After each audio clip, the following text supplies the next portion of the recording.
Hello everybody! I hope your March is going very well so far, and I am very excited to share this plan with you because this is actually my first monthly in my new Leuchtturm bullet journal. As the theme of the month, I have picked mushrooms, so I have decided for each double page spread I would choose a different type of mushroom that I would find. So I have decided to change up a few things since my last monthly spread. You'll notice that now the little calendar for April moved from my right hand page to my left hand page because I decided to give myself some more space in my right hand page for notes and scheduling and certain things I want to keep track of. So I like how it looks. I like having the little calendar with the name April. I actually used to do it like this when I originally started bullet journaling, and then I changed it up, but because I started drawing more in the main page. But I like how this looks. I like how the drawings are more of an addition to the bullet journal material in this spread rather than the main focus of everything. As for the right page, I kept most things the same. You can see if you've seen my previous 3 bullet journal videos that I changed up the order and the positioning that they are on in the page, but I still have the YouTube schedule and I still have the notes. Now what I did change is instead of having a YouTube ideas box or section, I decided to change it for travel. Now this is because I figured I can put YouTube ideas in the notes section, which is why I gave myself more space for the notes. What I did feel like I had been needing this time around in my bullet journal is a section to basically write down places that I want to go to as I'm traveling. I noticed in my last few months in my bullet journal, I had been putting travel ideas in terms of places that I want to go to when I'm in each new city just all over the month, not even all over a certain week. It's just wherever I had space, I would write down a place that I heard of or a place that I read off that I want to go to, and it was just all over the place. So I figured this will be good to give it a bit more structure, and so I don't miss anything that I want to go to and I don't forget about it. I think I wanted to comment this month is there's quite a bit of bleed through this month. If you saw my last video where I set up this new notebook to be my new bullet journal, you will see that the fountain pen behaved very well with the paper. I was quite impressed. I was shocked that it wasn't bleeding. Now I'm starting to think I just got very lucky because this month it did not work out that way. This month it definitely bled all over the place. At least it didn't feather a whole lot. It was controlled bleeding, but still I had to then manage all that bleeding, and you'll notice further on that on the worst spots that it bled, I took advantage of those spots to put some washi tape or to put some other writing on top of that or some other drawing on top of that. And even after I finished recording and I started writing notes and writing my YouTube schedule and etc., and it continued on bleeding, I continued troubleshooting in some other ways, like putting on stickers and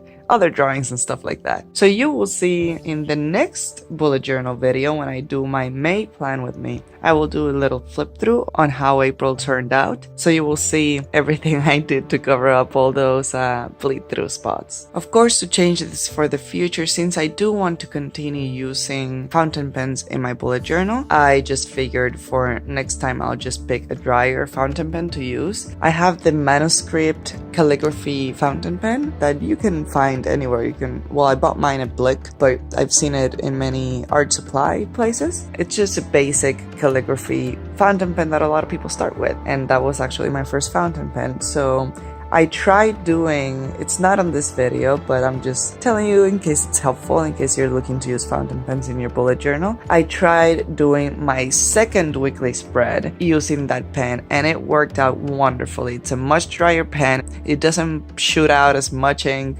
as this Jinhao does with the Goulet nib, which I usually love super wet nibs and super wet pens and inks because I like having that fountain pen effect, or just very saturated, or having that shading in the letters, but it doesn't work out for the bullet journal as well. You'll notice that this month I'm actually also using colored pencils besides the Tombows that I usually use to draw. I just wanted to try out something new with my drawings and give them a bit more dimension, and I really like the way the colored pencils and the markers complemented each other. I think it worked out fairly well. I'm actually using the Faber-Castell Polychromos colored pencils, and you can see how I use them. I just added them. I started the drawings with just the Tombow as I usually would, and then I just added colored pencil and colors that complemented the ones that I already used in the markers, and it just gives the drawings a bit more depth and just makes them look more interesting. If you want to see more videos of me using colored pencils, I will link below and put a card. I never put cards,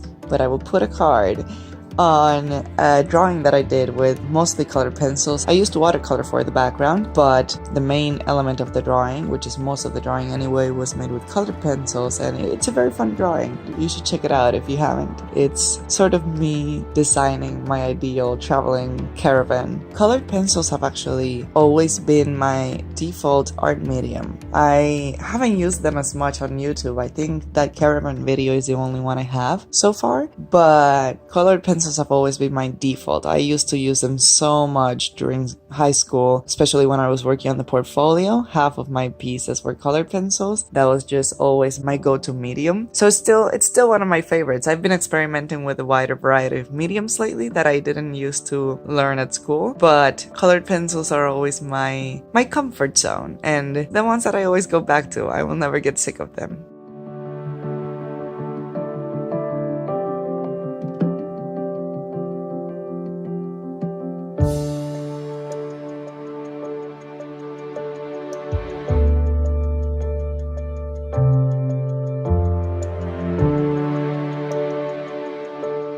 I know that I usually always do essentially the whole month in these videos. I like planning out all of my weeks ahead. I like doing my weeklies all together at the beginning of the month so that I can plan with my bullet journal the way I would plan with an agenda or a planner. This time around I didn't do it because this time around I decided to experiment with a different style of weekly spread. I just started getting a little tired of the boxes that I usually do. It started in this month of March. It started feeling like I was being a bit restrained and like everything had to fit in those little boxes, otherwise it just can't be done. So I decided to take a break from the boxes. Let's see how this goes. This month I'm just gonna experiment with my weekly spreads and try to do a less structured style. Hopefully this works out and it doesn't feel all over the place or too unstructured. After all, it's still a planner. It's still what I use to organize my life. So I still want to keep it organized and somewhat structured, but I wanted to give myself that extra space and that extra freedom for the remaining week, since I am still experimenting, but I think I would still like to document it